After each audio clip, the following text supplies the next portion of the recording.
I'm so grateful to be able to address this gathering for a second year in a row to support the cause of a free and democratic future for Iran.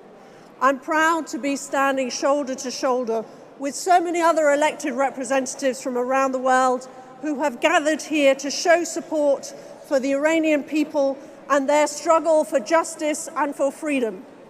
Many speakers today have paid tribute to those who have come out on the streets of Tehran and other cities over the last few months to protest. I want especially to highlight the Iranian women who are risking so much to be part of a movement which is calling for change and reform and democracy. These are women who bravely stand in the face of repressive security forces and chant "Down with the dictator."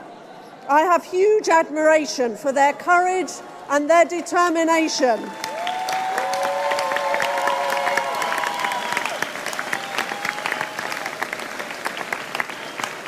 These women are brave enough to protest and stand up against the mandatory dress code imposed on them by the regime.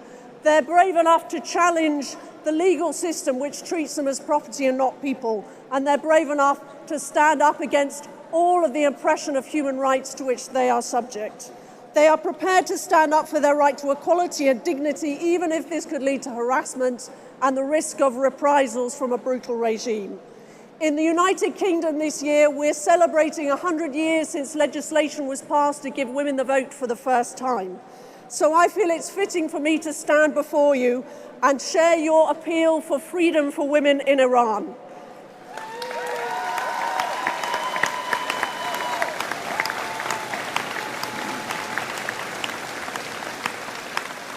Let us all hope that one day Mrs. Rajavi is able to put into effect her 10-point plan. And finally, we will see an Iran which is free of the brutal repression of the mullahs, free of the cruelty and human rights abuse to which it's been subjected for far too long, and free at last to pursue a democratic future where men and women have an equal chance to follow their dreams, make their own choices, and succeed in whichever field of life they want to. Thank you.